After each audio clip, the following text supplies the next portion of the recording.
story you're about to hear is true. Only the names have been changed to protect the innocent. Fatima Cigarettes, best of all long cigarettes, brings you Dragnet.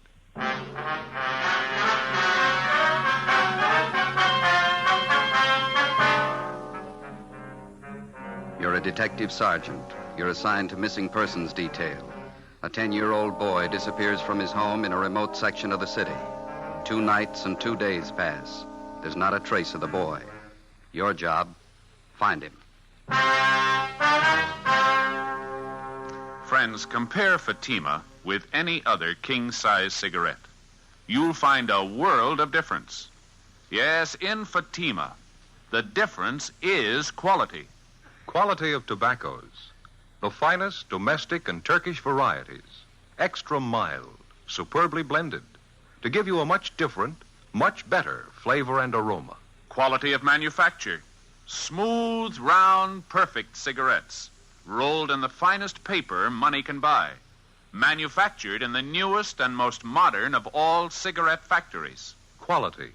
Even to the appearance of the bright, clean, gold and yellow package.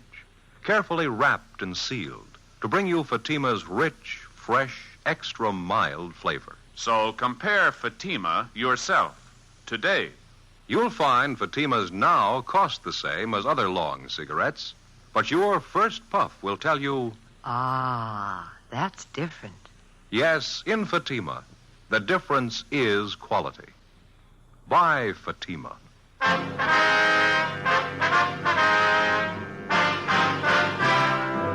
Dragnet, the documented drama of an actual crime.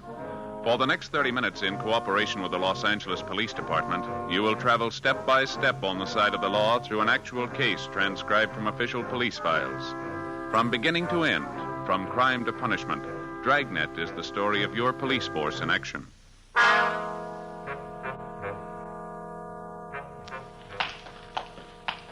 It was Wednesday, August 4th. It was hot in Los Angeles. We were working the day watch out of Juvenile Bureau. My partner's Ben Romero. The boss is Inspector Bowling. My name's Friday. We were on the way out from the office, and it was 2:25 p.m. when we got to Bowers Avenue, number 1218. Yes.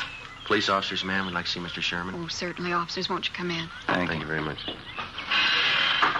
I'm Mrs. Keller from next door. I saw you around here yesterday. Yes, ma'am. Came over this morning to look after poor Mr. Sherman. Yes, ma'am. Well, how's he feeling today? Not too well. Fixed him some nice chicken broth for lunch, and then I helped him in his wheelchair and took him out in the backyard out in the sun. Good hot sun. It's wonderful for his legs. He has arthritis, you know. Yes, so we understand. Wonder if we could talk to him, Miss Keller. Oh, yes, I guess if you have to. He's still out in the back asleep in his chair last time I looked. Seems a shame to disturb him. Well, he called us at the office, said he wanted to see us as soon as we could make it out here. Was it about his grandson, Jimmy? They found him yet? No, ma'am. Searching party's combing the area. There's still no trace of the boy. Did any of the other officers who were out here covering the neighborhood talk to you, Miss Keller? Oh, yes. There was Mr. Lorman, Detective Lorman. Yes, ma'am. I told him everything I knew about Jimmy's disappearance. It was right after dinner hour on Monday. It was about 6:30 last time I saw Jimmy. I see. I came out the side door to empty the garbage, and I saw Jimmy hiking up the side of the hill there, just in back of the house, all by himself. A nice boy. As far as you know, Mrs. Keller, Jimmy is Mr. Sherman's only living relative. That's right. His only relative, his only grandchild. Mm-hmm. Jimmy's mother and father were killed in an auto wreck. That was 3 or 4 years ago. Sherman's had a terrible auto tragedy. Jimmy and his grandfather, they're the only ones left. You can't think of any reason why the boy would want to leave his grandfather, can you? None at all. Mr. Sherman's a wonderful man. Jimmy loved him, I knew that. Mm-hmm. Mrs. Keller? Mrs. Keller? Oh, that's Mr. You Sherman. there? He's awake. We can go through the house out the back here. All right, ma'am. This way. Thank you. Go ahead, ma'am. Yeah, okay.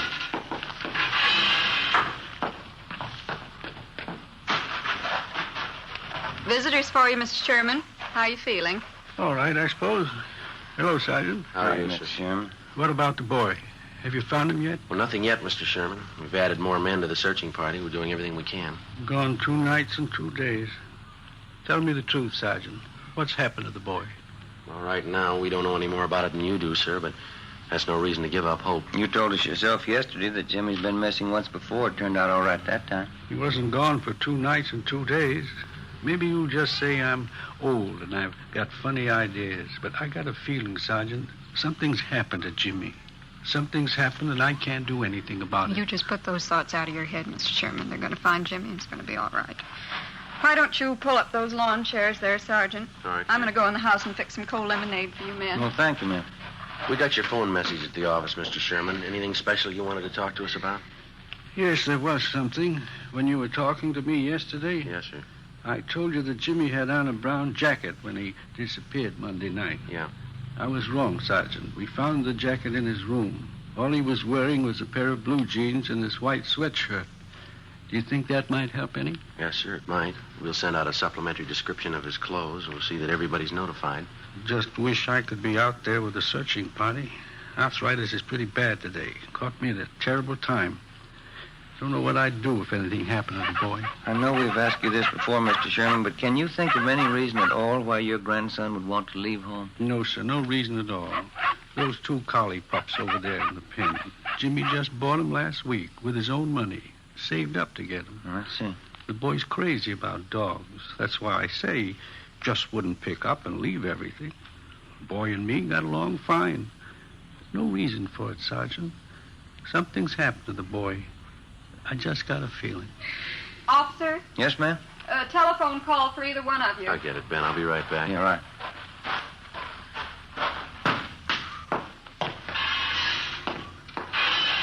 The man said it was your office calling. Thank you, Miss Keller. Where's the phone? Telephone straight back there in the hall. Thank you very much.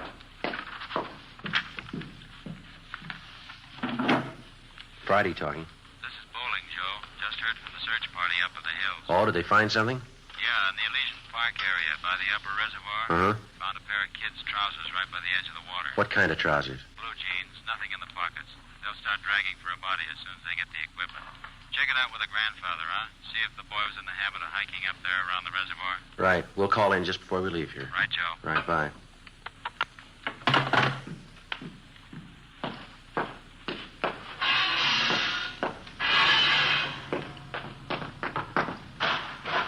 Well, there's your lemonade, Sergeant. Just poured it for you. Nice and cold. Thank you, ma'am.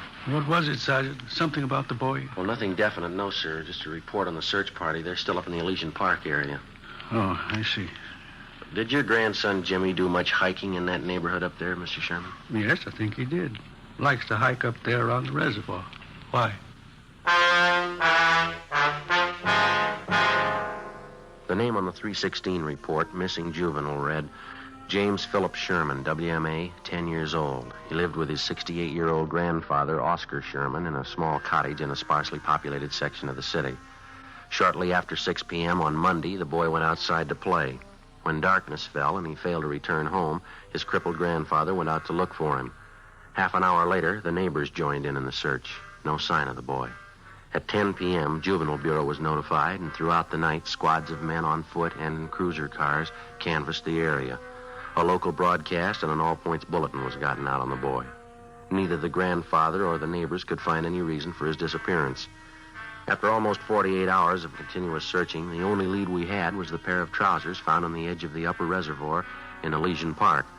They were shown to the grandfather, but he failed to give positive identification. Dragging operations at the reservoir began immediately. Meantime, Ben and I, together with Lorman and Lopez from Homicide, checked out every possible lead on the missing youngster. One of the tips came from a Frank Grady, an unemployed carpenter who lived 5 blocks from the Sherman home. I don't know how much this may be worth to you, Sergeant. I don't want to get anybody into trouble, but I figured this is a pretty important thing. Well, what is it you want to tell us, Mr. Grady? Well, as I say, I don't want to get anybody in any trouble, but have you checked over everybody in this neighborhood? I think we've talked to just about everybody in the area, don't you, Joe? Well, either us or the men from Homicide. Why do you ask, Grady? Well, there's a guy who lives down the street there, right down the corner from this house. Old guy by the name of Gilby. Well, what about him? As I say, I don't want to cause any trouble, but maybe you ought to double-check him. One thing, he's an ex-convict, I know that. Another thing, he hates everybody in the neighborhood. Hates the kids, too. Wouldn't be surprised if he was your man. Why do you say that, Grady? Does he have any special reason for disliking the Sherman boy? Old man Gilby wouldn't need a reason. A real queer one. Say, I got a couple cans cold beer in the icebox, and I fix you fellas up. No, thank you very much. Just the same. What makes you think this Gilby had anything to do with the boy's disappearance, Mr. Grady? Well, number one, I saw old man Gilby out walking Monday night when the Sherman kid disappeared. Yeah? Saw him walking along the road up there. The same one that goes up by the reservoir. And I watched him. It was dark by the time he got back to his house. I'd check on him again if I were you. As far as you know, has Gilby ever been in trouble for bothering the kids in the neighborhood? Oh, Sergeant, he bothers everybody in the neighborhood. Real queer. Lives by himself, always complaining about something. Frankly, I think he's your man. I think he took that kid and he did something to him. Well, do you have anything at all to back up your opinion? You dig around, you'll find something on him. He's no good, and I'll bet on it. I've had a couple of run-ins with him myself. He just isn't any good, that's all. Well, all right, Grady. Thanks for the tip. We'll be sure and double-check on the man. You won't tell him where you got the tip, though, huh? Like I say, I've had run-ins with him before. It might cause trouble. No, he won't know where we got it. Thanks again. Okay, Sergeant. It's a pretty important thing. I didn't want to make anybody look bad, but the old man's just no good. Now, you understand that, don't you? Sure, Grady. We understand. As a matter of routine, we double-checked on Grady's neighbor, Mr. Harold Gilby. We found out that he had no jail record and that he had been at work on Monday from 3 to 11 p.m. He could have had no direct connection with the Sherman boy's disappearance, no more than Grady himself could have had. The so-called tip he'd offered us was like 100 other phony leads in 100 other cases. Spiteful, small-minded neighbors trying to use a tragic situation to work out their jealousies and prejudice on somebody that they didn't get along with in the neighborhood. The search continued. So did the hot weather. Friday, August 6th, no sign of the missing boy. The temperature climbed into the mid-90s. Dragging operations at the reservoir went on. Saturday, August 7th, more legwork, more hot weather. By noontime, Ben and I had run down the last lead we had on 10-year-old Jimmy Sherman. Went nowhere. 1 p.m., we headed back for the office to check with Inspector Bowling. These are the days when I wish I had a little swimming pool in my backyard. Sure be nice to go home to. Yeah, well, save your money. No, it doesn't cost so much.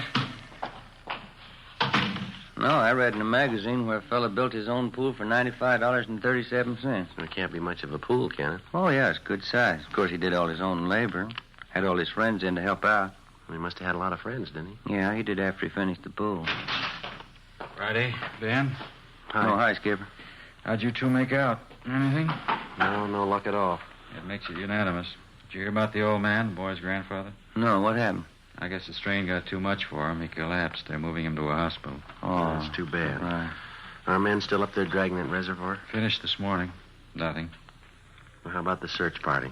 Nothing there either, I suppose. Huh? No, not a trace of the boy. It's a blind alley all the way around. How about the APB, the radiogram? Had 3 replies so far. None of them panned out. Here, grab it. Juvenile Bureau, Bowling.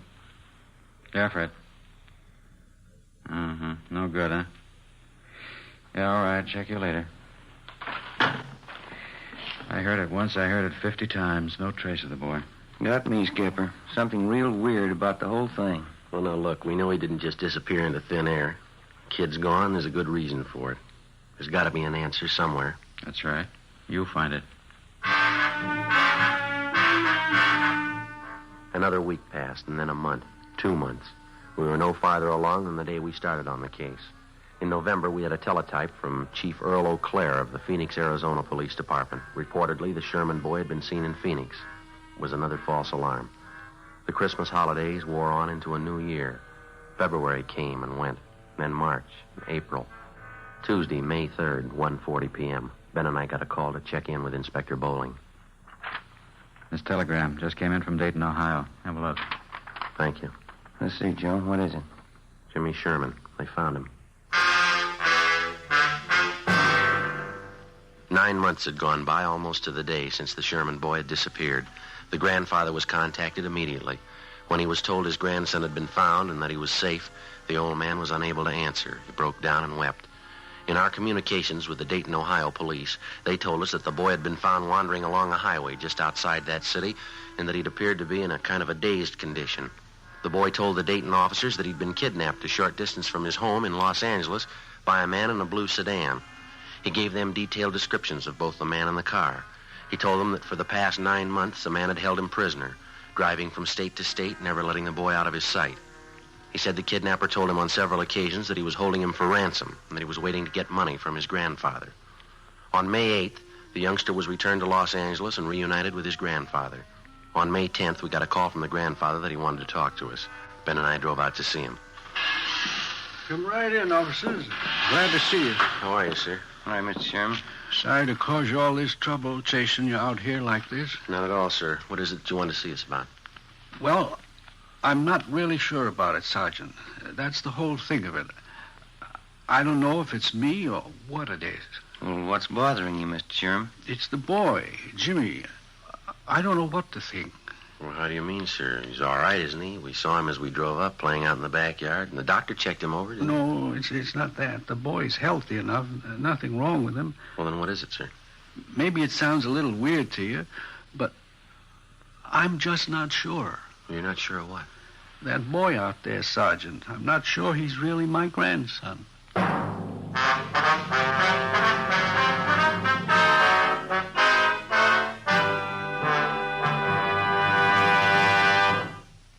You are in the communications division of a Metropolitan Police Department, the teletype room.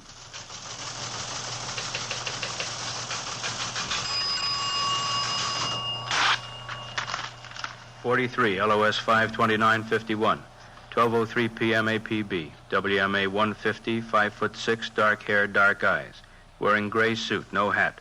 Suspect is wearing glasses. Heavy build, 22 years. Suspect is armed with blue steel revolver.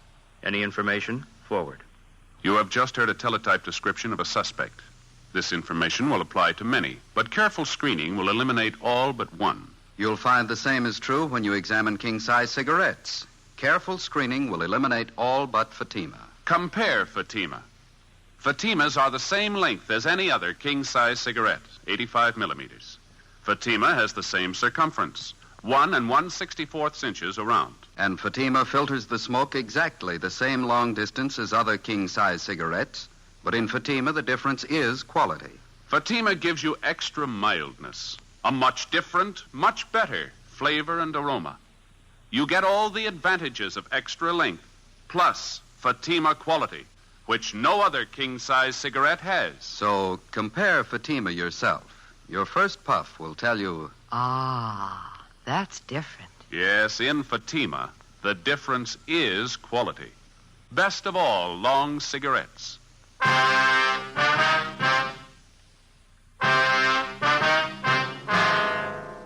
Tuesday, May 10th, 2 p.m. When the aging grandfather, Oscar Sherman, told us that he wasn't sure whether the recovered boy was really his grandson, Ben and I didn't know what to think. Our first reaction was that the shock of recovering the boy after he'd almost been given up for lost had been too much for the old man. Mr. Sherman admitted that there was no physical difference in the boy as far as he could see, but he still insisted that there was something wrong, that the boy seemed different somehow. To satisfy the grandfather, Ben and I talked to the boy, but he failed to give us any reason to believe that he was not Jimmy Sherman. We checked with the boy's friends, all the people in the neighborhood who'd known Jimmy over a period of years. They confirmed our opinion. A few thought that the youngster had changed a little, but no one had any serious doubts about it. The boy was really Jimmy Sherman. So the matter was dropped. Thursday, May 12th, Ben and I had lunch, and then we checked back in at the office. Joe, want to grab that? Yeah, I'll get it. Juvenile Bureau, Friday. Sergeant, this is Mr. Sherman talking. Yes, sir. Mr. Sherman, Yes, sir. How are you? I want you to come out and take this boy, Sergeant. He's not my grandson. I'm sure of it. Well, how do you mean, sir? This boy's got a scar on his side. He's had his appendix out. Yes, sir. My grandson never had an operation in his life. Before we left the office, Ben and I briefed Inspector Bowling on the phone call from the grandfather, then we drove back to the Sherman house. While Oscar Sherman didn't claim that he knew his grandson's complete medical history, he was certain that the boy had not had his appendix out and that he had not had an operation. He told us that his neighbor, Mrs. Keller, could substantiate that she had known Jimmy since he was a baby. We put in a call to the Sherman's family doctor. He wasn't in. We left a message, and then we went next door to see Mrs. Keller. We found her in the kitchen washing dishes. I just got a couple more to rinse. Can you wait a minute? Yes, go right Of course we can.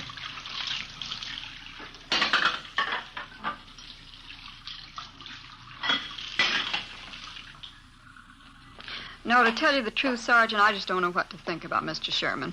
Maybe the whole thing was too much for him. His mind's going back on. Well, to your knowledge, Mrs. Keller, was the boy ever operated on? No, not as far as I know. But it's possible he did have an operation. I didn't hear about it. Sergeant, as far as I'm concerned, that boy's Jimmy Sherman. I don't know what his grandfather's up to with all that silly talk. Well, if it's not really the boy, we won't have too much trouble finding the truth. There's no question in my mind. Of course it's Jimmy. Why, when he was over here the other day, he talked about the party I gave for him one Halloween. He even remembered the children who were there. Mm-hmm. Are the other neighbors as sure about the boy as you are? Just about. Miss Foster down the street, Jimmy was in to see her yesterday. He talked about some changes she'd made in her living room, asked her about some relatives she has living out of town. Mm-hmm. Come to think about it, Jimmy even remarked on that new trailer rose I planted out in front. Besides, there's the boy's dogs. Why, they knew that youngster the minute he set foot in the yard. Yes, ma'am. Well, thank you very much, Mrs. Keller. If we have any more questions, we'll contact you. Is that all right? All right, Sergeant. Couldn't fix you a cup of coffee, could I? No, thank you, Mr. Keller. Take the time now. Poor old Mr. Sherman. I don't know what to make of it. He's so mixed up. Yes, ma'am. So are we. We left the neighbor, Mrs. Keller, and went back next door to the Sherman house. The grandfather told us that the family doctor hadn't returned our call yet. At 3:30 p.m., the boy came home from school, changed his clothes, and went out into the backyard to play. We figured we had nothing to lose in talking to the boy again. We found him in the small workshop at the rear of the garage where he was sawing on a piece of plywood with a hacksaw. We talked to him for about 20 minutes. It was no different than the first time we interviewed him. He was relaxed and talkative.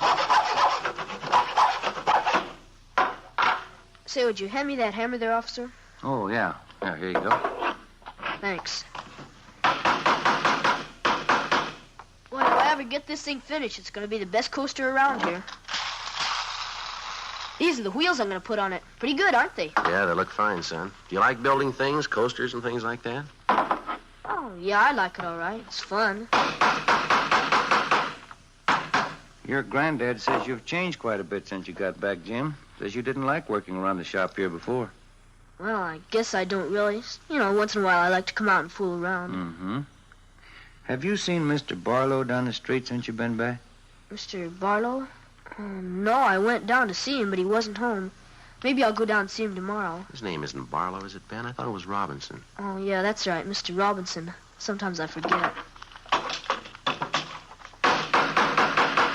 How do you and your grandfather get along, Jim, all right? Oh, sure, every once in a while looks kind of funny at me. I don't know. I guess he's still worried about that man taking me away, you know, and all. Uh-huh. How you been feeling lately, Jim, okay? Sure, I feel fine. Hardly ever get sick. Yeah, that's good. You ever been in the hospital, son? Uh-huh, just once. Had my appendix out. I hate hospitals. Can I have that can of nails there, please? Oh, yeah. Yeah, here you are. Gotta make this good and strong, you know. I'd like to ask you a question, son. Yeah? What's your real name? I'm Jimmy Sherman, you know that. No, I'd like to have the truth, son. Who are you? You must be fooling, officers. You know who I am. Jimmy Sherman. No, Jimmy Sherman never had his appendix out, son, but you did, and you've got a scar to prove it, haven't you? Sure, I had my appendix out. Ask my grandpa, he'll tell you. I'm afraid he won't, son. He says he's not your grandfather. He says you don't belong here. His grandson never had an operation in his life. How about it, son? You want to tell us about it? Oh, Grandpa isn't feeling well. He doesn't know what he's saying. Well, he knows you're not his grandson. Now, come on. What about it, son? All right. I'm not Jimmy Sherman.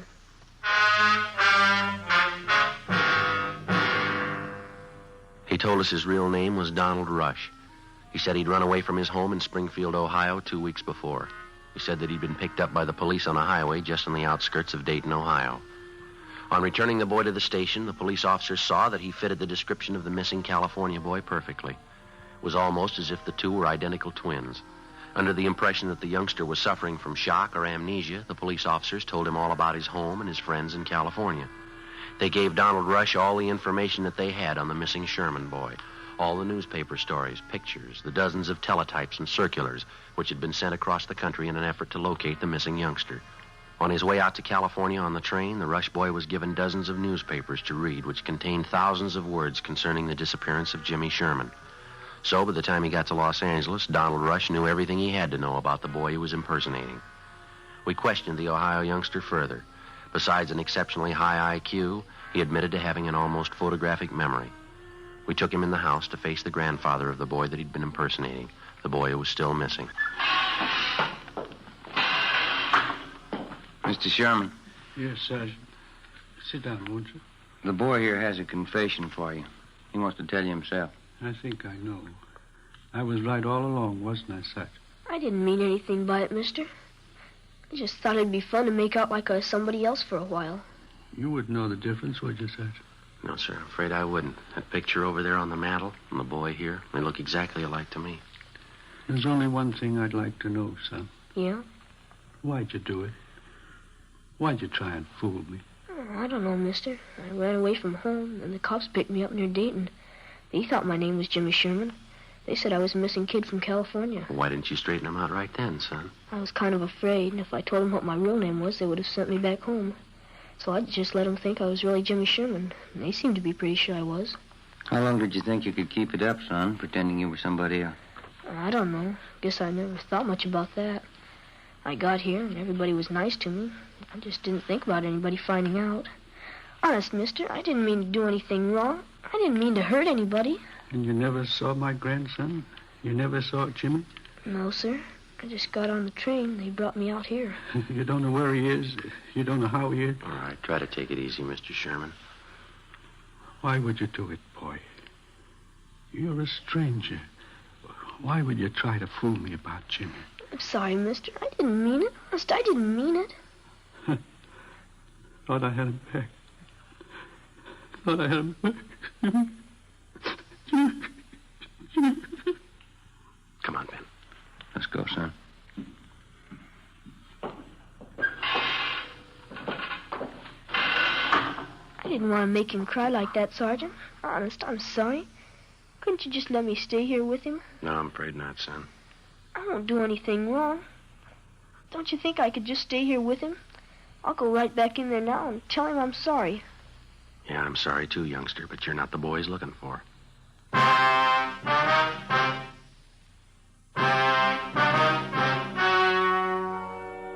The story you have just heard was true. Only the names were changed to protect the innocent. On Wednesday, May 20th, a meeting was held at the Juvenile Bureau, City and County of Los Angeles, State of California. In a moment, the results of that meeting. And now here is our star, Jack Webb. Thank you. Friends, I hold in my hand a new pack of Fatimas. All I need to prove that Fatima is the best of all long cigarettes. Now here on the side, you'll find this statement. Fatima contains the finest Turkish and domestic tobaccos, superbly blended to make Fatima extra mild. Fatima gives you all the advantages of extra length, plus Fatima quality, which no other king-size cigarette has. So tomorrow, buy a pack of Fatimas. I know you'll find that in Fatima, the difference is quality.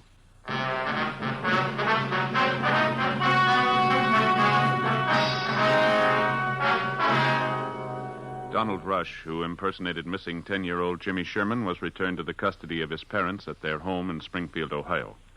4 months later, the body of Jimmy Sherman was discovered buried on a farm on the outskirts of Riverside, California. The boy had been murdered. His killer, a farmer in the neighborhood, was subsequently apprehended and brought to trial. He was found guilty of murder in the first degree and was executed at the state penitentiary, San Quentin, California.